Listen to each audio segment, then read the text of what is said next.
하나님께서 우리에게 베푸시는 은혜는 한이 없지요. 그 은혜는 우리의 지성이나 지혜로 가늠할 수 없을 것입니다. 왜냐하면 하나님께서 우리들의 지혜보다도 넓으시고 우리들의 지식보다도 넓으시는 그 하나님의 은혜가 우리들에게 있기 때문에 그렇습니다. 오늘 사도행전 2장에서는 우리의 이성이나 생각을 초월하는 하나님의 놀라운 간섭을 우리는 경험을 하게 됩니다. 그것이 바로 성령이지요. 하나님의 놀라운 간섭이 이제 시작되고 있는 그 장을 우리는 읽게 됩니다. 성령의 은혜가 불같이 그리고 바람같이 임하는 역사가 이 사도행전 2장부터 시작되고 있는 것을 우리는 보게 됩니다. 초대교회에 일어난 성령의 역사는 아주 제자들을 미치게 만들었어요. 그 전에 예수님을 따라다녔던 제자들의 모습에서 벗어나서 이제 그 성령의 충만함이 그들의 마음 가운데 있을 때 그들을 잠시라도 가만히 있지 못하게 만드는 그 성령의 충만함으로 말미암아 그들이 아마 예수에 미치고 복음에 미치고 그들이 전도에 미쳐 나가는 것을 그 성령은 우리들에게 보여주고 있다라고 하는 겁니다. 우리가 살아가는 믿음의 삶이 정말 다이나믹하고 그리고 나서 정말 그 살아가는 신앙생활이 우리들에게 정말 재미있고 정말 다이나믹하고 정말 지치지 아니하고 살아갈 수 있는 그 방법은 무엇일까? 그 방법은 성령의 충만함밖에 없다라고 하는 겁니다. 그러니까 성령이 내재하는 것과 성령이 충만하는 것은 다른 것이죠. 그러니까 오늘날 우리가 살아갈 수 있는 그 가장 큰 힘은 우리들에게 성령이 임하심으로 말미암아 주시는 그 하나님의 은혜로 이 땅을 살아갈 수 있는 힘을 다이나믹하게 우리들이 성령의 힘으로 살아갈 수 있다라고 하는 겁니다. 그러니까 이 성령의 충만함이 시대가 변하고 그리고 오늘 우리가 사는 이 시대에 그 충만함이 내 마음 가운데 임했을 때 예수를 믿는 그 기쁨이 우리들에게 더욱더 더욱더 우리들에게 기쁨으로 말미암아 이야 정말 예수 믿는 거 재미있다. 예수 믿는 그 충만함으로 말미암아 이야 정말 하루하루가 새롭다라고 우리가 이야기할 수 있는 것은 성령의 충만함밖에 없다라고 하는 것을 우리는 오늘 본문을 읽으면서 먼저 생각해 놓으셔야 됩니다. 사도행전 2장은 예수님께서 예루살렘을 떠나지 말고 약속하신 무엇을 기다리라고요? 성령을 기다리라 라고 하는 그 성령을 기다릴 때 그 하나님 예수님께서 약속하신 그 성령이 실현되는 장면이 바로 사도행전 2장에 있는 겁니다. 그래서 오순절 마가의 다락방에 성령의 사건이 이루어지고 있지요. 오순절 어떻게 생각합니까? 50일째 되는 날이 바로 오순절이라고 이야기합니다. 다른 말로 말하면 77절, 77이 49. 그래서 하루를 더 더해서 그래서 51, 50오순절이라고 이야기를 합니다. 그래서 77절이라고도 하고 오순절이라고도 합니다. 그러니까 예수님께서 6월절 맞이하실 때 예루살렘으로 들어가셔서 거기에서 최후의 만찬을 하시고 예수님께서 성금요일날 돌아가셨습니다. 그날이 바로 6월절이지요. 그리고 주일날 예수님께서는 십자가에 못 박혀 돌아가시고 3일 만에 주일날 부활을 하셨습니다. 그 부활하신 예수님께서 제자들에게 나타나시고 그리고 승천하시기 전까지 제자들하고 며칠을 있었을까요? 1번 40일, 2번 41, 3번 40일 동안 예수님께서 제자들과 계셨다는 거죠. 그러니까 오순절이라고 하면 예수님께서 승천을 하시고 나서 그 제자들은 예수님을 승천하신 예수님을 보고 나서 오순절을 기다릴 때 아마 10일 정도 그들이 함께 모여서 기도하는 날짜들이 그 정도 되지 한 열흘 정도 되지 않았을까. 오늘 성경은 어느 날 갑자기 그들이 모여서 그들이 다 같이 한 곳에 모였다라고 하는데 한 번 모였는지 두 번 모였는지 몇 번 모였는지는 설명을 되어지지 않는데 6월절을 지나서 오순절을 기다리고 예수님이 승천하고 나서 40일 동안 제자들과 있고 그리고 나서 승천을 하셨다면 한 열흘 정도 남아 있었을 텐데 그들이 하나님이 주시는 예수님이 주시는 그 약속을 기다리면서 한 며칠 정도 아주 간절히 모여서 기도하지 않았을까라고 성경학자들은 그렇게 이야기를 하고 있습니다. 그때 성령이 강하게 그들에게 임하게 되는 것을 우리는 알게 됩니다. 그러니까 예수님께서 약속한 시간에 정확하게 성령을 그들에게 부어주시는 것을 우리는 알게 됩니다. 성령의 모습이 어떻습니까? 바람같이 불같이 각 사람 머리 위에 불의 혀같이 갈라져서 임했다라고 성경은 지금 표현을 하고 있지요.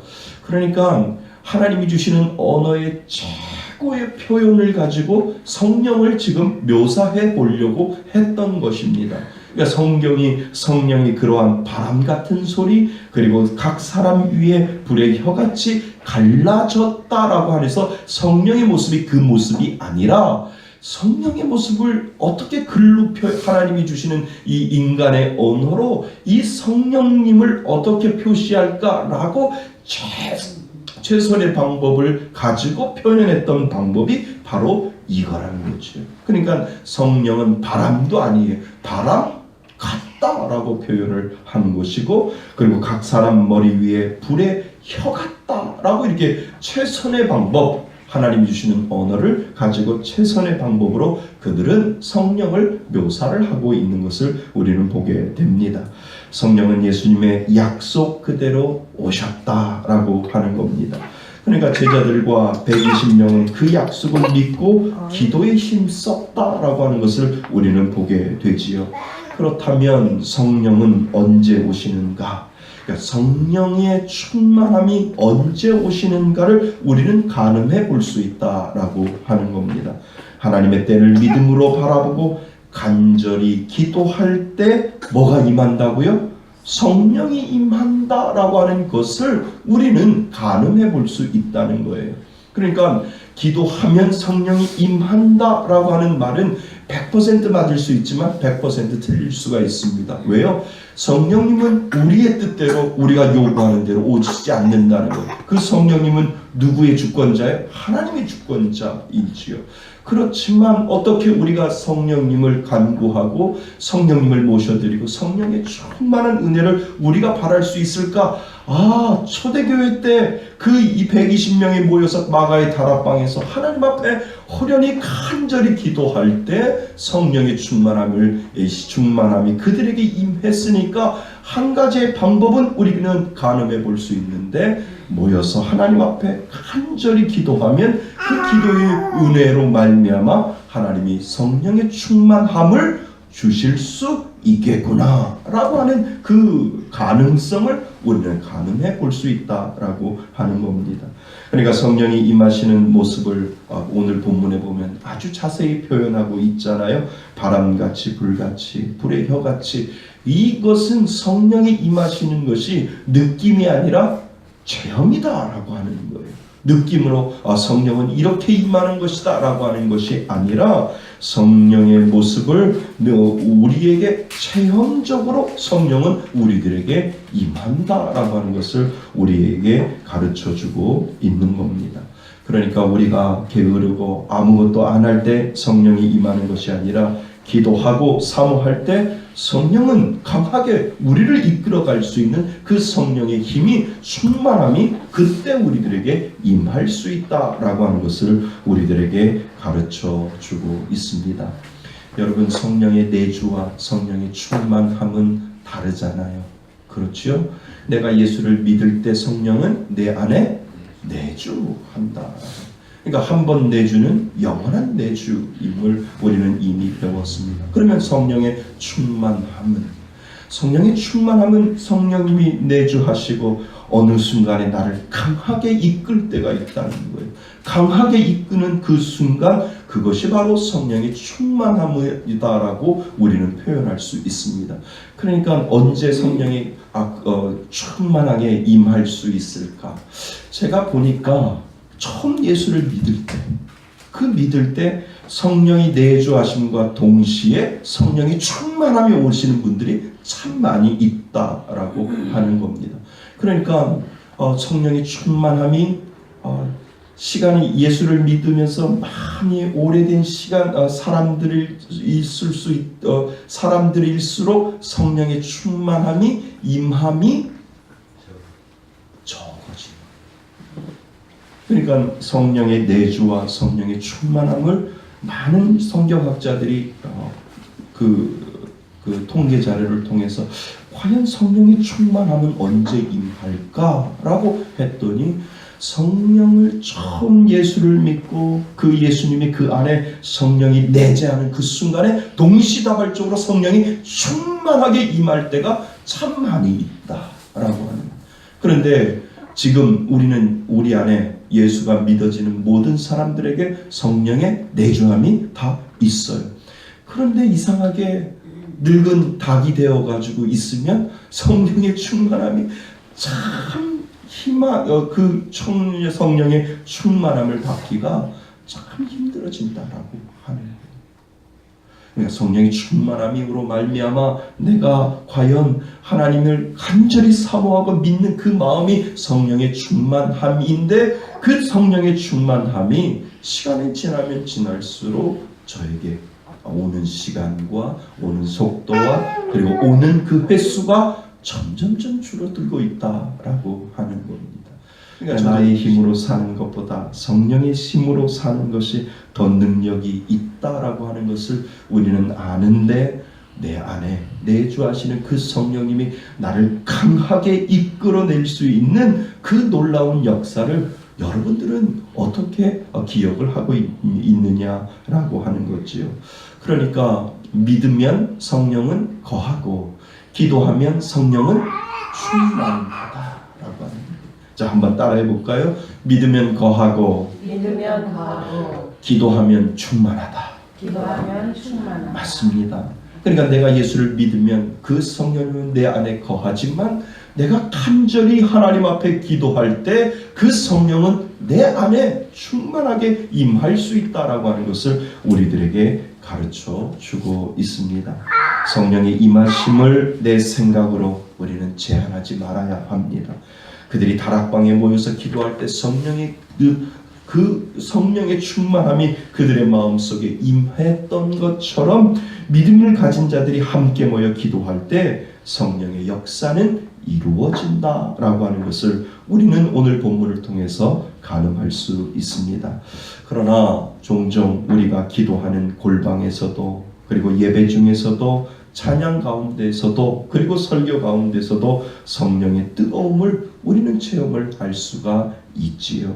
그래서 우리가 늘 사모함을 가지고 언제라도 그 성령님을 제한하는 것이 아니라 성령님은 언제라도 내 안에 충만하게 임할 수 있다라고 하는 그 사모함을 가지고 매 순간마다 기도하는 가운데 예배하는 가운데 찬양하는 가운데 하나님이 주시는 그 성령의 능력 성령의 충만함이 내 안에 오는 것을 제한을 하면 안 된다라고 하는 겁니다.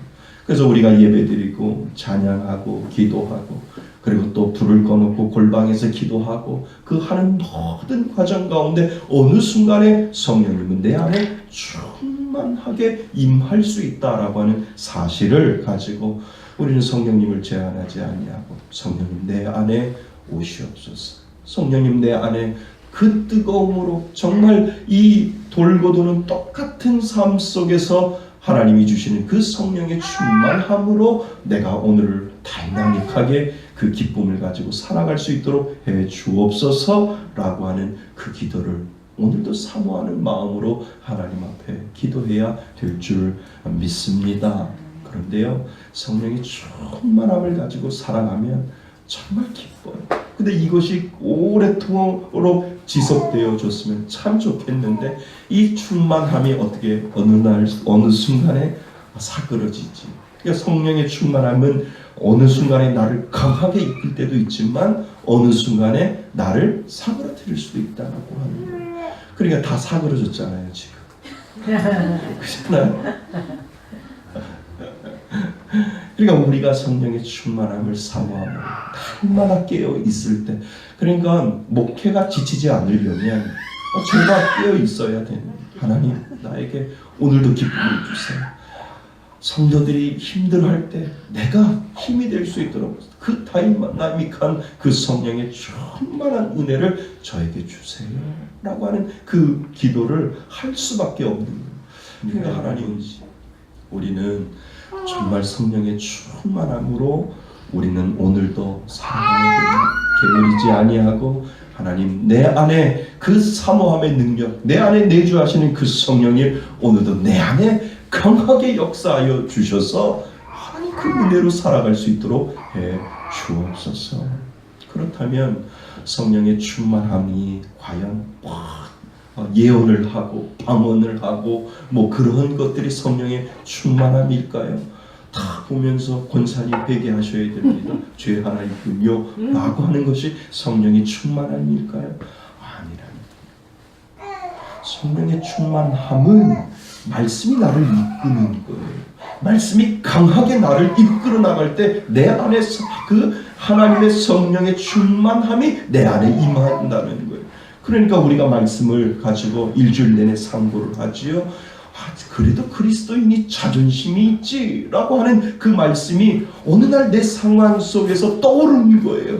내가 죄를 짓고 싶은데 예수 믿는 사람들이 기본적으로 자존심이 있잖아 라고 하는 그 말씀이 내 마음 가운데 꽂혀버리면, 그래도 내가 이거는 지켜야지 라고 하는 그 말씀이 나를 강하게 이끌 때, 그때 성령의 충만함이다 라고 하는 그 정의가 그 안에 있다라고 하는 거예요. 그러니까 성령의 충만함을 너무 크게 확대 해석할 필요가 없다는 거예요.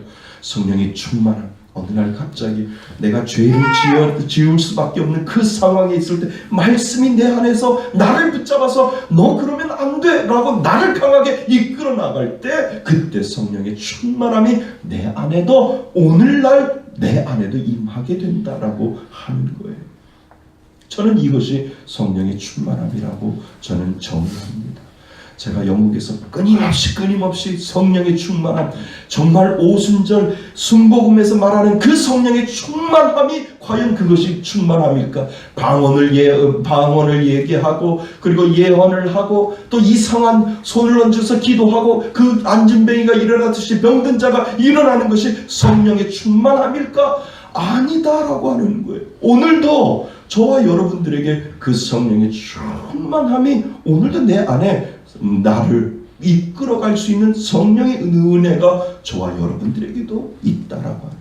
나는 성령의 충만함을 받은 적이 없는데요, 방언도 못하는데요, 나는 하나님이 나를 이끌어가는 것을도 모르는데, 아니라는 거예요. 성령의 충만함이라는 것은 오늘 나에게 주신 이 말씀이 나를 강하게 너 그러면 안 돼 라고 하는 그 하나님의 말씀이 나를 강하게 내리칠 때, 그것이 바로 성령의 충만함으로 나는 오늘도 살고 있는 것입니다. 그러니까 사랑하는 성도 여러분, 오늘도 여러분들 말씀 안에 거하시길 바랍니다. 그리고 말씀이 나를 강하게 이끌어 나갈 때 나도 오늘 성령의 충만함으로 살겠습니다. 하나님 그 성령의 충만함이 나를 붙잡아 주시는군요 라고 하나님 앞에 기도하는 그 사람이 바로 성령의 충만한 사람인 줄 믿습니다. 그래서 하나님 오늘도 말씀을 놓지 않게 해주세요. 그 말씀을 사모함으로 주님 앞에 나아갈 수 있도록 해주세요 라고 하는 그 믿음의 은혜, 믿음으로 하나님 앞에 나아가는 것, 그것이 저는 성령의 충만함이다 라고 저는 믿습니다. 그래서 오늘 아침에 말씀 문자를 이렇게 보여요. 보이는 것만 믿음이 아니라 보이지 않는 것이 믿음입니다 라고 했더니 막 댓글이 막 저한테 와요. 목사님 맞아요. 보이는 것만 보고 믿음으로 바라보지 못했습니다. 목사님 이제 보이지 않는 것도 믿음으로 오늘 바라보겠습니다. 그것이 저는 성령의 충만함이라고. 지금 저 집사님, 저 권사님은 지금 그 성령의 충만함을 바라보며 오늘도 살아가려고 하는 그 사모함이 그 안에 있구나. 저는 그것이 바로 성령의 충만함이다 라고 믿습니다. 물론 방언도 주시죠. 성경에 보면 방언도 주시고 기가 막힌 하나님의 은혜를 주십니다. 강권하실 때 하나님의 놀라운 역사를 하나님은 분명히 주신다라고 하는 겁니다. 그런데 방언하고 예언하고 병든 자를 위해서 안수할 때 안수의 능력만이 나타나는 것이 성령의 충만함이 아니라 말씀이 오늘 나에게 잔잔히 다가와서 그 말씀이 나를 이끌어 나갈 때 죄 있는 곳에서 벗어나고 죄를 짓지 않도록 벗어나서 죄를 짓지 않고 성령의 인도하심으로 살아갈 때 그때가 바로 성령의 충만함이 그때도 임하게 되는 줄 믿습니다. 그래서 오늘도 우리는 성령의 충만함으로 살아가는 거죠. 목사님, 성령의 내주는 알겠는데 충만한 것은 전혀 저하고 거리가 먼데 아니라는 거예요. 신권사님께서 정말 오늘도 우리는 성령의 충만함으로 이미 산 줄 믿습니다. 하나님의 주시는 그 능력이 그 방언을 통해서 또 이상한 또 방언 통역이나 예언이나 물론 그런 모든 것들이 다 있지만 말씀이 나를 강하게 이끌어가는 그 삶이 바로 성령의 충만한 삶인 줄 믿습니다. 오늘도 그 은혜를 가지고 하나님 앞에 살아가실 수 있는 저와 여러분이 되시기를 주님의 이름으로 축원드립니다. 아멘.